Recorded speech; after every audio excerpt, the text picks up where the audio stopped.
Good morning student. तो बस हमारा लेसन नंबर 6 जो है वो हम ऑलमोस्ट फिनिश ही कर चुके हैं। बस कुछ चीज़ें बची हुई हैं जो कि आज हम आपको एक्सप्लेन कर देते हैं, उसके बाद चैप्टर कंप्लीट हो जाएगा। आज या नेक्स्ट वीडियो में हमारा चैप्टर कंप्लीट ही हो जाएगा।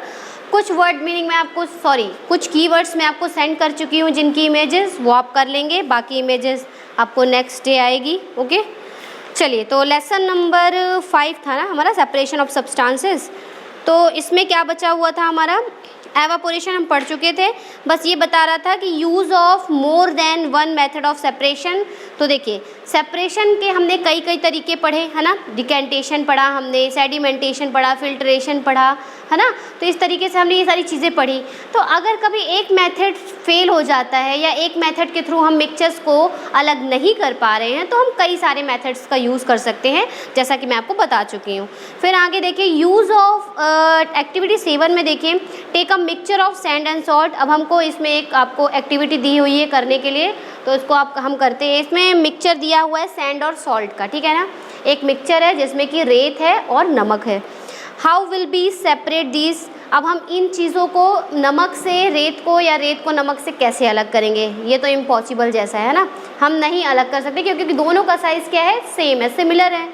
तो we already saw that hand picking would not be practical method for separating this. हम वैसे भी जानते हैं कि हैंड पिकिंग के थ्रू हम कभी भी सेपरेट नहीं कर सकते हैं अगर वो दोनों मिक्सचर या दोनों सब्सटेंस सेम साइज़ के हैं। Okay, keep this mixture in a beaker and some water to it.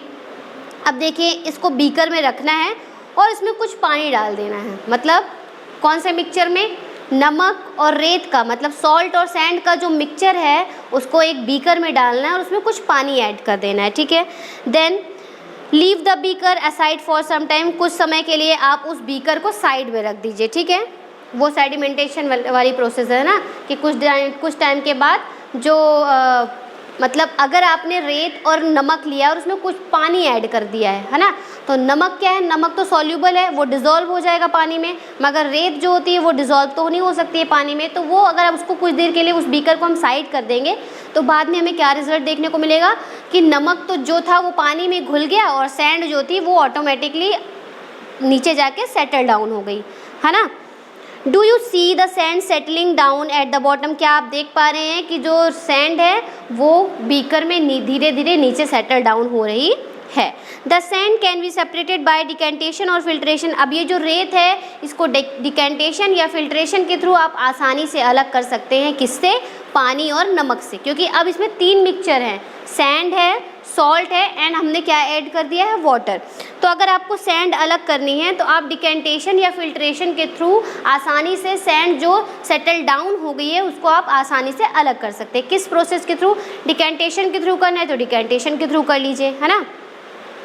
आसानी से थोड़ा सा टिल्ट करेंगे बीकर को, जो पानी है वो दूसरे बीकर में डाल लीजिए, बाकी नीचे क्या बचेगी, केवल रेत बचेगी। तो रेत हमारी आसानी से डिकेंटेशन के थ्रू भी हो सकती है, या तो आप स्ट्रेनर से छान लीजिए, तो पानी जो है पूरी तरह पानी जो है वो अलग बीकर में आ जाएगा और जो रेत है वो स्ट्रेनर में रहेगी, आप दोबारा से उसको उस बीकर में डाल सकते थे।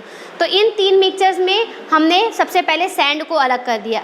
अब जो दूसरा मिक्सचर है, मतलब जो पानी और नमक, क्योंकि पानी में नमक क्या है वो पूरी तरह घुल चुका है, सॉल्यूबल है, सॉल्ट क्या है, सॉल्यूबल है। तो अब पानी में नमक कहीं दिख ही नहीं रहा है, क्योंकि पानी में नमक पूरी तरह घुल चुका है। तो अब ये मिक्सचर है 2 चीज़ों का, वाटर एंड सॉल्ट का। देखिए आगे देखते हैं।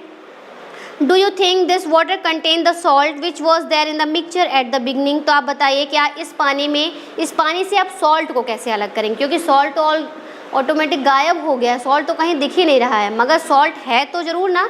पानी का जो मिक्सचर है, पानी में नमक और दोनों है, भले ही सॉल्ट हम नहीं देख पा रहे हैं, ठीक है। Now we need to separate salt and water from the decanted liquid. अब हमको क्या करना है, अब हमको पानी अलग करना है और नमक को अलग करना है। सैंड को तो हमने अलग कर लिया, डिकेंटेशन या फिल्ट्रेशन कोई भी प्रोसेस यूज़ करके आप, कोई भी मेथड यूज़ करके आप आप सैंड को अलग कर सकते हैं। 3 मिक्सचर थे जिसमें से एक मिक्सचर को हमने अलग कर लिया। अब हमें किसे अलग करना है, अब हमको पानी अलग करना है और सॉल्ट अलग करना है, ठीक है। The transfer this liquid to a kettle, अब क्या करना है, ये जो पानी है, जिस पानी में नमक है, इसको आपको एक केटल में डालना है और उसका ढक्कन बंद कर देना है। Heat the kettle for some time, कुछ देर के लिए उसको हीट करना है, गैस पे रख देना है और उस पानी को उबलने देना है।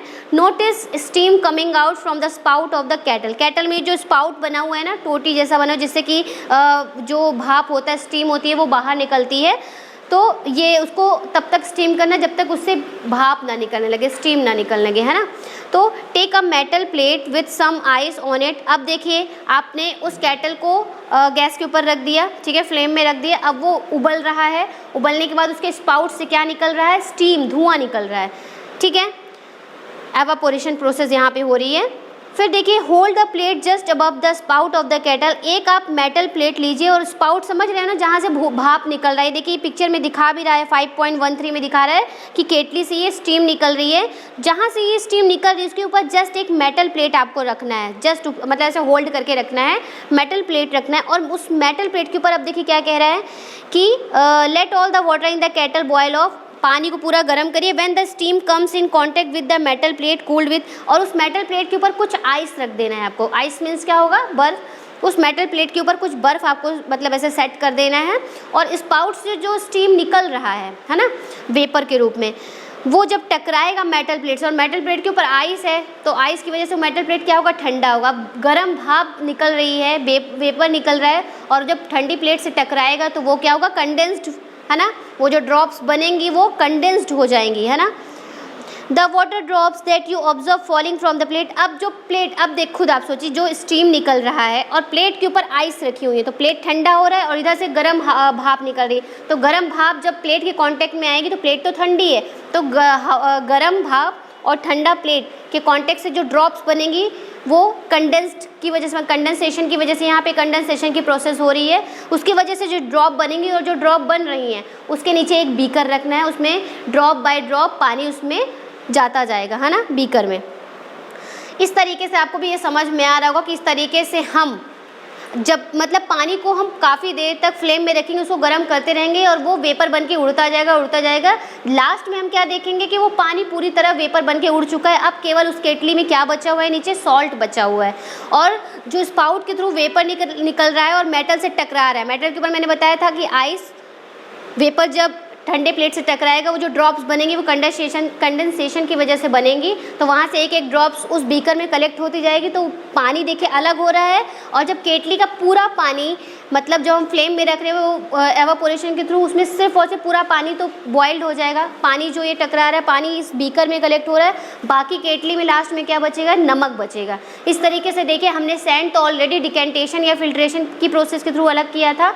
अब हमने ये इसको गर्म एवापोरेशन का यहाँ पे यूज़ किया है प्रोसेस, तो यहाँ पे हमने नमक यहाँ अलग कर लिया केटली में लास्ट में, और उसके बाद इस बीकर में ये ड्रॉप बाय ड्रॉप पानी कलेक्ट हो रहा है, तो हमने वाटर भी अलग कर लिया, वाटर से हमने सॉल्ट को अलग कर लिया, ठीक है ना। तो यहाँ से ये भी प्रोसेस कंप्लीट हो गई। Did you ever see water drops condensed under a plate that has been use to cover a vessel containing milk that has just been boiled. आपने खुद देखा होगा, कभी कभी जब आप दूध गर्माते हैं और दूध गर्माने के बाद तुरंत आप उसमें प्लेट रख देते हैं, अगर कुछ देर बाद उस प्लेट को उठा के देखें उसमें ड्रॉप्स बन जाती है ना, तो जस्ट बिकॉज ऑफ कंडेंसेशन। ये हो गया। After all the water has evaporated, जब पूरा पानी एवापोरेटेड हो जाएगा तो उस केटली में क्या बचेगा, उस केटली में केवल क्या बचेगा, सॉल्ट ओनली, है ना। वी हैव दस separated salt, sand and water. इस तरीके से हमने सैंड, वाटर और सॉल्ट को अलग कर लिया है, ठीक है। कौन कौन सी प्रोसेस यूज़ करके, decantation, filtration, evaporation and condensation. इस तरीके से हमने इन तीनों मिक्सचर्स को अलग कर लिया है, ठीक है। अब यहाँ पे लिखा हुआ है page number, turn eight page number 42। Can water dissolve any amount of a substance, क्या पानी किसी भी सब्सटेंस को, उसकी कितनी भी क्वांटिटी को डिज़ोल्व कर सकता है, तो ऐसा नहीं है। अगर पानी है, पानी में उतनी ही चीज़ें डिज़ोल्व हो पाएंगी जैसे नमक है। अगर पानी आपने एक गिलास लिया है तो उसमें उतना ही नमक घुल पाएगा। मतलब अगर पानी का अमाउंट, पानी की क्वांटिटी कम है, तो अगर इसमें ये क्वेश्चन पूछ रहा है can water dissolve any amount of a substance, क्या ये इसमें सारे सब्सटेंस डिजॉल्व हो सकते हैं। हमने पढ़ा था लेसन नंबर 4 में कि हाँ, पानी में कुछ बहुत सी चीज़ें सॉल्यूबल होती हैं, वो घुल जाती हैं, मगर सारी चीज़ें नहीं घुल पाएंगी अगर उनकी क्वांटिटी ज़्यादा है। पानी की क्वांटिटी से अगर उस सब्सटेंस की क्वांटिटी ज़्यादा है तो ऐसा नहीं होता है। ठीक है, तो ये जो क्वेश्चन है एक्टिविटी 8 को अब हम नेक्स्ट वीडियो में पढ़ेंगे, मगर ये जितना मैंने आपको पढ़ाया है डिकेंटेशन, फिल्ट्रेशन, इनको आप रिवीजन करिएगा। और एक एक्टिविटी भी मैंने आपको बता दी है कि वाटर, सॉल्ट और सैंड को आप कैसे अलग करेंगे, तो इनको अच्छे से पढ़िएगा। Okay, thank you.